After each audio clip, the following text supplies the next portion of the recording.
All right, welcome to another edition of the Creamsicle Chronicle podcast. My name is JT Olson. With me, as always, my co-host Garrett Ballard. Garrett, how are you? I'm doing pretty well, JT. How are you? I'm good. I'm on the road this week. I don't have my normal headset, but making it work. Yeah, hope it's a good on the road trip. Uh, Yeah, it's all right. It's a work trip, so of more business than pleasure.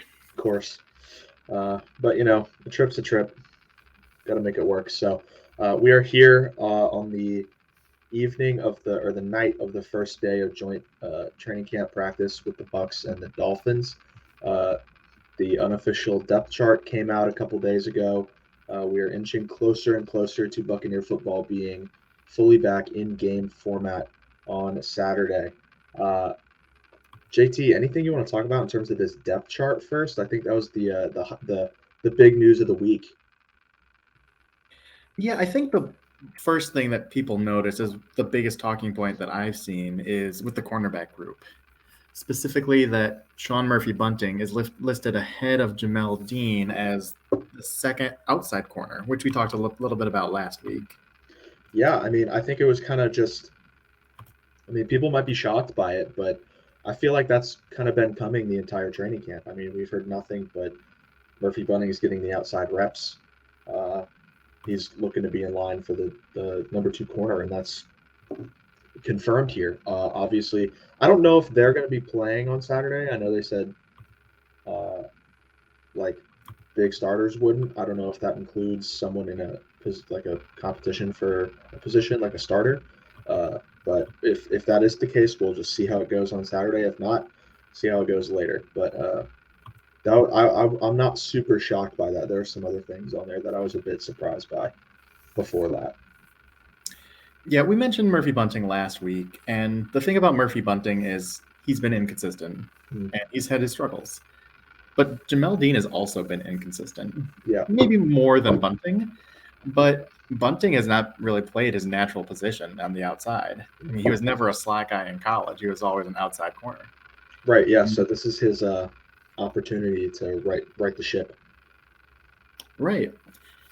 And we talked, more in depth last week about how Sean Murphy-Bunting has by far the best ball skills amongst this cornerback group. He's a playmaker. Yeah. I think I was talking. I was on the Bucks Report show last week on Saturday. Slick was asking me a question. He was like, "Where do we see this DB group? Because there's a lot of people who can kind of just play anywhere, kind of, except like Carlton Davis. He's going to be limited to the outside." Um, and I think at this point, the Bucks are just trying to get their best talent on the outsides, and I feel like they think that Sean Murphy Bunting offers a much higher ceiling than Jamel Dean due to those ball skills. Jamel Dean, really like fast, long, but he bites on a lot of double moves. Like he just if he sees a receiver take a step back towards the quarterback, he's biting downhill. He's running back towards the receiver, and that can get you in a lot of trouble. So I think they're going to go with like a corner who's probably a bit more nuanced in man coverage and can stick with his guy more throughout the route than Dean. Uh, and then uh, that leaves some flexibility in the nickel. I mean, you obviously have Dean there, but I think you're going to see a lot of Antoine Winfield playing nickel this season. I think you're going to see Mike Edwards roaming the back end. We were talking about this. He'll be that deep safety primarily, I'd like to think, because while Antoine Winfield can do it, um, he's well versed in so many different aspects of playing safety that he gives you a lot of flexibility about who you can play where and where you can play him and free up some other spots for playmakers. Like I was saying, you can play Winfield wherever. You got to get Edwards on the field because that dude just makes plays. Like that guy's a stud. He's been great. So having them both on the field is gonna open up so many avenues for this defense. Right. And then add in Logan Ryan to that mix, and you can have Edwards and Winfield back deep and more obvious passing situations and have Exactly. Ryan play in that nickel role. So you have all sorts of versatility because of the depth and talent of the safety group. You don't have to force Murphy Bunting into that position where really he was, kind of taking one for the team, stepping up in a position that is not what he has always done. And he's just tried to make it work, and it hasn't always worked. And this is kind of his opportunity to show, doing what I do best, I can do better than what you've seen. Yeah, exactly. I'm looking forward to see it. I'm all for it. Like I've not been high on Murphy Bunting, but he's been in the slot pretty much his entire career. So putting him on the outside, I'm excited to see what he can do. But one thing I want to kind of highlight about the depth chart is the wide receiver depth, specifically the second team. We've been talking a lot about what we think the Bucs are going to do with the wide receiver room. Obviously, you got the first four solidified in Evans, Godwin, Gage, and Jones. After that, it was kind of a toss-up to see what order these guys would be put in. But the depth chart came out, the unofficial one, obviously. So this might not be what it finishes as, but Scotty Miller and Tyler Johnson were the other two receivers on the second team with Julio Jones. Scotty Miller, if you told me he was there, I'd be like, all right, that's fine. It makes sense. But if you told me Tyler Johnson would be there 2 months ago, I would say that's unlikely. I would have expected, I've heard nothing but good things about Jalen Darden this camp. I would have expected him to be up there. It was just interesting to see because I haven't heard a ton about Tyler Johnson. I know he had a great day today. He was killing the Dolphins today, from what I heard and read and all that. But I don't know. It was just interesting because he did not end the season well. This is a very, it's training camp, but placement matters. And from the looks of it, he's pretty safe. I think looking at the wide receiver depth chart as it is now, it screams to me that this is kind of prioritized by seniority. Yeah, that could be true because, yeah, that's a good point. Yeah, because Jones has played, a decade in the league. It's not like he's going to be third string, even though he just got here. Yep. This is Scotty's third or fourth year with the team. He's won a Super Bowl. He's got seniority over a guy like Brashard Perryman and Cyril Grayson, who have only played a handful of games with the team, realistically. Yeah. And the same is true of Tyler Johnson. This is his third year. He won a Super Bowl with his team. He's been with it longer on the roster than Perriman or Grayson. So I think a few names you mentioned, Darden, I think he will eventually surpass Johnson on this because he has, by all accounts, had a really strong camp, both as a returner and in the passing game. He was carving the Dolphins up today based on what I read. Yeah. And then another name who I think has really kind of stood out to me in different reports, Devin Tompkins. He's been making plays, and he's another return guy. So I think those are two guys who can play on the inside and on the outside, and they give you a little more special teams value. But they just don't have the seniority right now. That's something they have to earn throughout the course of training camp. Absolutely. I do agree with what you're saying. I expected Scotty to make the second team. That's not really shocking to me at all. And I don't think Grayson and Perriman were really ever in contention for it because I did always think it was going to be Jones, Miller, and then eventually Darden. And I still think that's going to happen. But for them to come out and immediately put Johnson there could mean something. But like you said, I do think it tends to lean to seniority and just experience in the offense. Right. It certainly stands out based on the lack of production from him. Definitely. I have one more thing. I don't want to go before you. So if you have another thing you want to highlight. Go ahead. Zion McCollum, second team. I love that. That is so great to see. I think that guy is in a prime position to, like I said previously, to take over a starting role next year. We have a lot of free agents in the secondary coming up. I think both Murphy Bunting and Dean are going to be free agents after this season, if I'm not mistaken. That's right. Yeah. So that's a lot of starting talent that's walking out of our secondary, let alone who's going to be leaving from the safeties. But Zion McCollum, as we know, freak athlete, fits our scheme very well. He's tall, he's long, he's fast. I'm very excited to see him play on Saturday because I think he's going to be a solid player. Yeah, and I think going back to what we just talked about with seniority, Zion McCollum has none. And he's above guys like D. Delaney, who came on kind of strong last year for a depth corner. They shifted then, Ross Cockrell to safety. Yeah. They're like, hey man, you're not a corner anymore.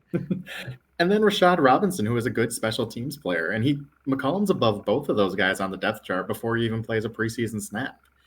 I think it's a testament to what he brings in practice, because all reports are he's practicing really well. He's impressing his teammates as a player, his leadership, how humble he is, how hard he works, and really what the coaching staff thinks of him and his long-term role with this team.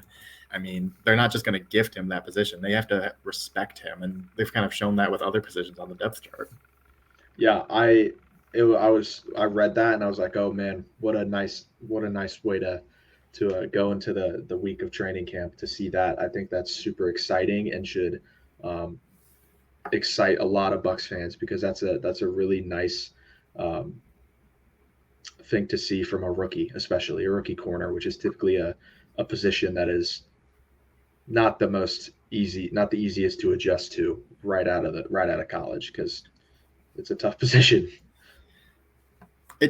It comes across as it's probably the second hardest position in terms of transitioning to the NFL. What would you say the hardest is? Based on, the way rookies kind of adjust to the league. Obviously, I've never gone through, I couldn't say personally. Right. But just the slow learning curve of tight end, that seems like it's the toughest position in terms of adjustment. Yeah, I do think majority of tight ends, like I remember seeing, I was a long time ago, so this could not be the exact stat, but like they have their first, like what people would describe as a good season in like their third or fourth year. Mm-hmm.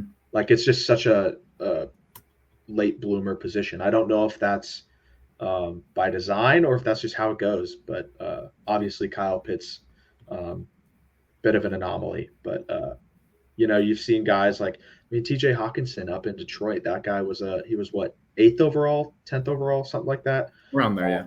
Was good, but wasn't like this stud tight end that we know him to be until like the end of his second year, beginning of his third year, right? Like, and I think it's just they have so much on their plate. Yeah, they do. You're right. You're that big body, physical, coaches want you to block like your alignment, an extension of the running game. But at the same time, other coaches want you to run routes like a receiver. You have so many aspects of the game to learn and fine tune, and you have to do it at a high level. It's just drinking from a fire hose. I also got to give a shout out to the offensive line. I think tackle is probably super hard to adjust to, because Tristan Wirfs is, again, not the usual example, but you might come in, you might get shifted to the other side, you might have to change up your pass sets. Like there's just a lot of technique that needs to be refined. So I think that's a tough one. And you're going up against, like, every team has probably one stud edge rusher. So you're probably going up against him. Right. Everyone's looking for the premier pass rusher. They're doing anything to get it. Yep. So those are the studs. Those are the big money players, and guess who's got to deal with them? The rookie. The rookie. All right. Anything else you want to talk about the depth chart? The one that kind of surprised me was seeing Keyshawn Vaughn as the second running back on the depth chart. And, I think we've spoken highly of Rachaad White, and all reports are that he's doing really well. I was surprised to see him as fourth string. Now, obviously, I don't think he's going to finish there. I think he's going to move up the depth chart. But, we talked about seniority and earning that respect. It seems like, just as much as Zion McCollum, he's earning that respect. He's coming in. He says he wants to be the starter. He's putting the work in, and it's been rave reviews, in terms of his pass catching, his blocking, everything you want from him. It seems like he's doing well.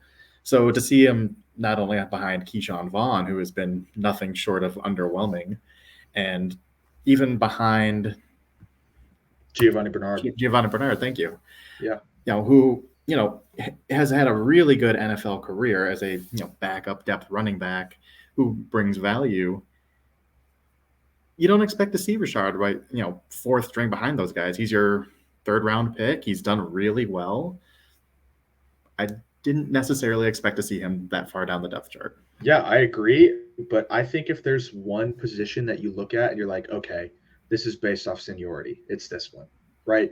Because you got Lenny up front, been there, tied for the longest with Vaughn. I think a little bit shorter than Vaughn because we brought him in during the season. But he's far and away our best running back right now. And then you got Vaughn, who's been there. This is going to be his third year. You got Bernard, this is going to be his second year. And then you got Rashad White and Barner, who was already the fourth string to begin with. This is if you were to tell me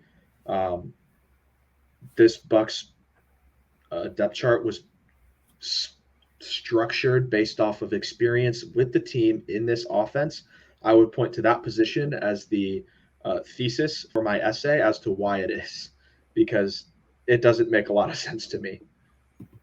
So right, it was just I thought it was an interesting contrast seeing McCollum, who's had the same kind of reviews, second string, and White, fourth string. Especially, Vaughn is a guy I don't necessarily expect to make the roster. Yeah, and I think if fans were to look at this and kind of be like, oh, McCollum's there, but Rashad White's not, I don't think you should take this as a negative on White. I think you should take this as a, dang, McCollum's killing it. Like, he's doing that well in the coach's eyes. I don't think there's any concern that needs to be had with Rashad White at fourth right now. Like you said, I think he's going to go into the season second. Right. And honestly, it wouldn't even surprise me to see White getting a majority of the first half reps in the preseason game, and Keyshawn Vaughn being more that fourth quarter guy where, the fourth string non-roster players typically play. Yeah. I have no question that White will be that number 2 running back when it's all said and done. Just seeing it on paper, it's like, that feels wrong. Yeah, it's funny. The Bucs are just giving up nothing about Ryan Jensen. They have him listed as the first team center right now. I don't know if this was made prior to that, or if they're just like, we're not telling you the severity. But we obviously know that's not the case. Yeah, tough. But we almost had to do some serious reevaluation of the center position today. They got to quit carting people off for cramps. I get it. I mean, it's hot. You don't want to aggravate anything walking off with a cramp, but oh my goodness, they are giving everyone heart attacks with this. If you didn't see it, our now starting center, Robert Hainsey, was carted off at the end of practice today. And everyone's like, this is the end of the world. They're like, J.C. Treader, you are a Tampa Bay Buccaneer. 2 minutes later, Ian Rappaport, just cramps. It's like those words cause so much relief, just way off my soul. Yeah. But at the same time, for that minute, I'm waiting for that report to come out. It's like, oh my gosh, here comes the card again. This is the third player to be carted off. I was like, man. And the sucky part is that it's all offensive line. Jensen obviously was more severe. And then you had Tristan Wirfs, which when I saw that, I was like, yeah, the world's ending. I was like, this is the worst. And then obviously today we had Hainsey, which would not have been great either. That would have been our 2 centers down. And then you're starting Nick Leverett if you don't sign anybody, which is not ideal. So it's happy that Hainsey's healthy, happy that no one else is getting carted off for serious injuries. Yeah, really, all injuries, serious, non-serious, I just like them to stop. Oh, yeah. I would love for them to stop. I mean, Mike Evans had his yearly hamstring tweak. And now week. Russell Gage has picked one up. Yep, exactly. It's contagious, Mike Evans. Chill out, dude. I mean, he's had a hamstring issue his entire career. Still puts up 1,000 yards every year. Dude's just the best. He's amazing.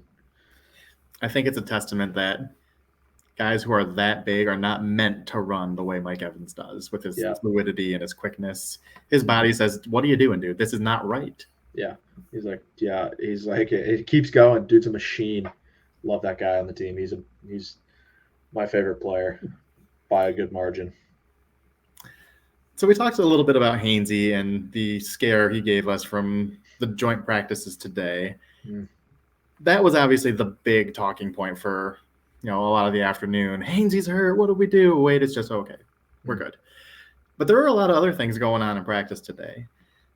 Having read the reports, what were your big takeaways from the first of these two joint practices with the Dolphins, who are kind of an up-and-coming team right now? Yeah, so my first takeaway is that both offenses seem to have gotten their shots in. Obviously, as practice goes on, they're going to get less and less explosive, and defenses are going to get their reps in. But towards the start, I know the Bucks. There were some big throws. Tyler Johnson made some big plays today. I think Jalen Darden, there was a rep of him against Noah Igbenogany, just absolutely destroying him on a double move.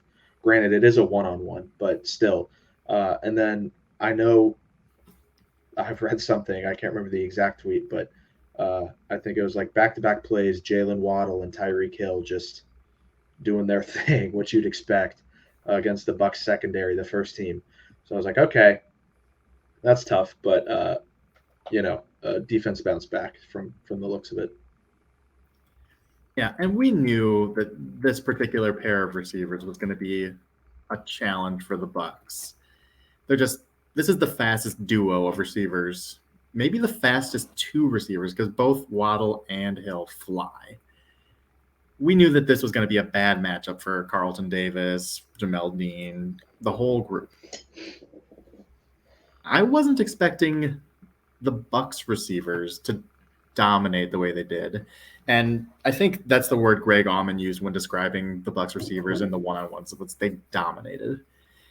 You expect it from Julio Jones. Guy's been there, done that. But, no Mike Evans, no Chris Godwin. Russell Gage went down early.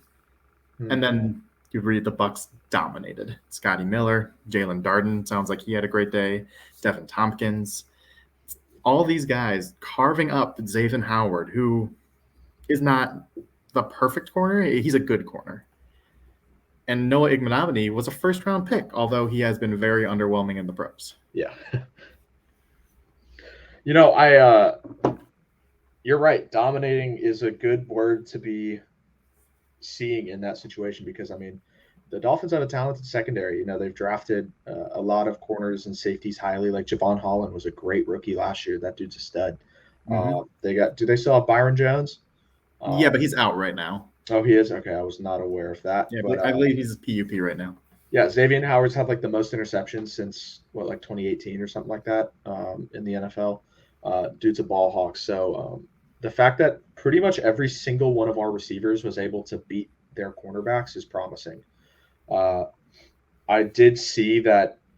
I think it was Devin Tompkins and it was either Scotty Miller or Tyler Johnson got hit hard back-to-back plays. And when Tompkins got hit, Tyler Johnson got up in the face of the defender and started like, hey, chill out, dude, defending his teammate. And then when I think it was Scotty, it was Johnson or Scotty, Tom Brady chirped back at the Miami defense. I was like, hey, there we go. Mm-hmm. Getting some team backing each other up action. I like that. Yeah, I like seeing that fire from Tyler Johnson because he is a guy who needs to be fighting for his job and he needs to feel that. And I think it's starting to feel like he does. Yeah, I agree. He's kind of put on the burners the last couple of days. From everything I read, he had a tremendous day today. Like he was just catching everything, which we've seen him do. Like we know he has good hands, but last year was just not it. He was dropping a lot, but some of the catches he'd make, even last year, there are flashes of it, but that it's just always that catch against the Saints for the first down, just that toe drag, fingertip grab. Oof, that was a beauty. But we need that Tyler Johnson back. Yeah, and you wonder if it's too little, too late at this point. But you love to see the compete, the fire, because I think that was a question about Johnson coming into the NFL and then kind of coming into camp last year overweight. Is he that guy who's going to put in the work necessary to be successful? Now, I don't want to say lazy because none of these guys are lazy. They all work their butt off. But, if one guy's getting there at 5 to, put in the extra work and another guy's getting there at 7 when he's expected to report. Hmm. Is Tyler Johnson that guy who's getting there at 7? Yeah, time will tell. I guess that's really all we can say right now is time will tell, because um, the first unofficial depth chart, um, people might say, "Hey, look, Tyler Johnson's doing well," but we really don't know. Like we said, it's probably based on seniority, um, and it very minuscule amounts of meaning in the very first unofficial depth chart of the 90-man roster. Um, so we don't. It's just we'll see in time, but. Um, I want to go over one other topic. I don't really think we previewed this before JT and I started recording, so I'm going to just, but he should be able to adapt on the fly. It's just, what do you expect from the game Saturday? I'm expecting and hoping to see a lot of Kyle Trask. We know Brady's not going to play, and Gabbert will probably get at most a quarter. He's a veteran. He needs reps because he's not getting them in game situations during the year, but he doesn't need that many reps. I want to see what Trask can do. We've read the struggles he's had in training camp. Everyone's seen the video. Yeah, it sounds and looks bad, but he does need as many reps as he can get if he's going to get better. And right now, he might be our long-term plan, and that's not great from what we've seen. So I'm anxious to see him get on the field, maybe take a hit. How's he going to respond? That's going to be, I think, the big storyline for the game. And then I really want to see him throwing to our depth receivers. Devin Tompkins, Cyril Grayson, maybe Scotty Miller is his number 1 when he's in the game. I want to see what that group can do. That's what's interesting me with this. Yeah, I agree. That's going to be I think a thing that a lot of Bucs fans are going to watch. I'm not super confident in Trask, never have been, but I'll be paying close attention to how he's throwing the ball, because at Florida, it's about everything would be a floater, and I'm like, yeah, that's not going to fly. And from the looks of videos, it's the same thing in the NFL right now. So I'm not overly enthused or confident with what I've seen from Trask, but I'm going to be watching Luke Gadecki very closely. I think the offensive line, there's a lot of motion going on in it right now. Nothing's really set. There are a couple positions that are just in transition, and he's a highly drafted rookie that is in a position that had one of the best in the NFL leave it open, Ali Marpet. Obviously, we got Stinney there right now, and from the sound of it, he's been doing a great job. I have confidence in Stinney that he will do a great job. I've said that if we have a guard go down and we have to have Stinney come in, I'm cool with it. Like, I think he can do the job well. But Gadecki's the future there. Like, that guy, we drafted him in the second round for a reason, and that's because we think he can be an upgrade. And I do think he can be an upgrade, and I think he will be eventually. So Stinney's probably going to be starting. Like, I don't think that's a guy that they're going to be like, all right, you don't need reps. We want to save you. But I'm going to be watching Gadecki closely to see how he goes. Hopefully he gets some reps against the Dolphins' first team defense. I'd like to see that, but either way, going to be watching him. Yeah, I'd love to see him get some early reps. I'd really like to see him go up against a guy like Raekwon Davis, who has length and strength for days. Yep. I mean, he's not Vita Vea, but he's a good young nose tackle who would be a challenge for Gadecki. I think he'd be a really good matchup for Hainsey. I think he is a really good measuring stick to see where these young interior guys are. It's okay to lose reps to a guy like Raekwon Davis, but you don't want to see your guys get bullied by Raekwon Davis. Yeah, I think they've got a good dude on the other side to prep them for that in Vita Vea. I think they've been going up against that guy for a good amount of time that they can probably handle. I mean, Gadecki maybe not because he's new, but Hainsey, I mean, if Ryan Jensen's just taking a few reps off in practice or something and Vita's across the line from him, Hainsey's got all the reps in the world against him. Like, that's a perfect guy to prep for when you're going up against I think Davis is longer, but similar strength profiles. Vita's probably a little bit stronger. But nose tackles play the game in a similar way. So I was reading reports earlier from some of the Dolphins' perspective because we get so much of the Bucs media coverage, and they do a really good job. yeah, But I want to get kind of an outside perspective, and I want to read this quote from Omar Kelly, who covers the Dolphins. He says, "Raekwon Davis wins a second rep. Robert Hainsey isn't ready." That was concerning to me because it seems like there was mixed reviews. Some people said Hainsey had a really solid day. Some people said Hainsey had a great day. He's getting downfield. He put a guy on the ground. So it seems like the jury is still definitely out on Hainsey. And like I said, it's okay to lose a rep to Raekwon Davis. He's a good player, especially in one-on-ones. He's bigger. He's stronger. He's a nose tackle on a center. You're going to need a double team on a nose. That's the kind of the expectation. But I do want to see in more live game action. So yeah, I think that'll be interesting. I think, yeah, I mean, I understand what you're coming from, but I also, like earlier, I was saying Darden did win a one-on-one. I think one-on-one reps are heavily skewed to the wide receiver and then the defensive lineman in offensive line, defensive line, and wide receiver DBs, because typically when you're lining up against a receiver, you have help. And typically when you're lining up against a defensive lineman, you're going to have help. So while you can look at one-on-one reps and kind of see, okay, not ideal. It's never ideal that your guy's losing reps. That's going to be a starter. Like we were talking about how there was a competition with Leverett for the center job, and Leverett playing last year was not great. So to see Hainsey struggle shouldn't really be a shock. At least it wasn't. It's not to me. He will struggle, but I would put way more stock in what's going to happen on Saturday and the future preseason games than one-on-one reps for sure. Right, because that's what as a coordinator, you're looking for creating one-on-one matchups for your receivers, for your pass rushers, for your, that's the idea. There's a reason that whenever Mike Evans gets one-on-one, the announcer's like, there he is, Evans, one-on-one. It's because it's an advantage. It's just a pure advantage. Look what he did to Jalen Ramsey, maybe the best corner in football when he got a one-on-one with him. It happens. You don't want to be one-on-one with anybody. Ever. Yeah, if you're in a position where you have no help, it's a problem. So I'm not going to put too much stock into any of the things I read on Hainsey today because they were all over the map, and they're probably all true. He probably looked bad in some reps. He probably looked great in some reps. That's what you expect from a young player, is a little bit of inconsistency. Exactly. That's a great way to put it. Everything's probably true.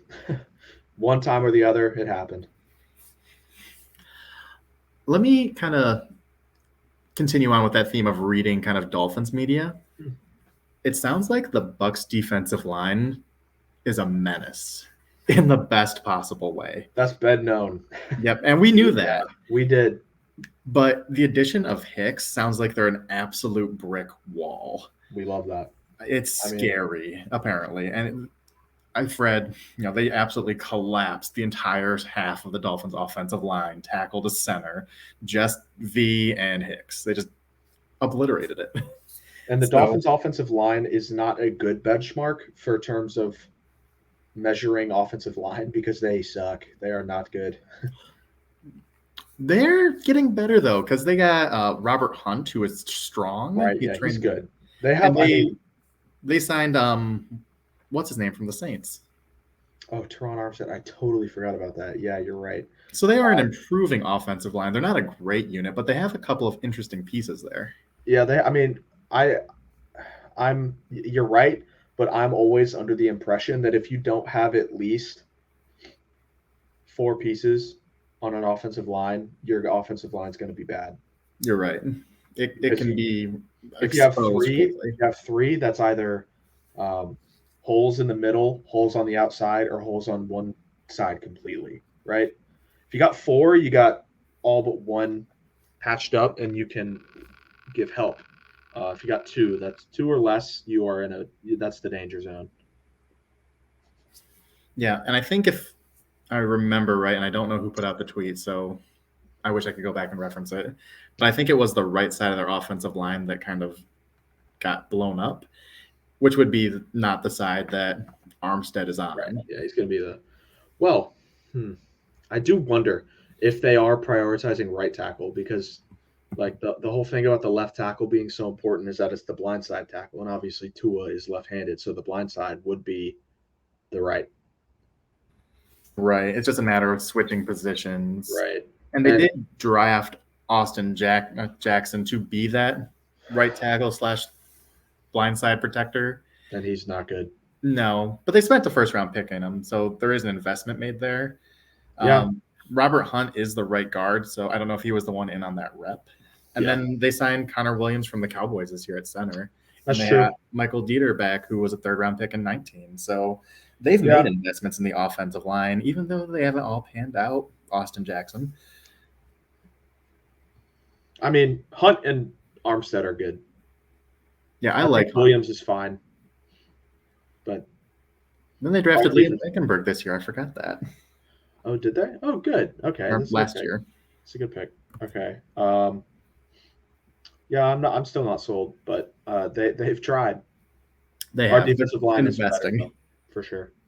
But I mean, even if they're average, you want to see your group dominate an average group. That's an indication of how good you are.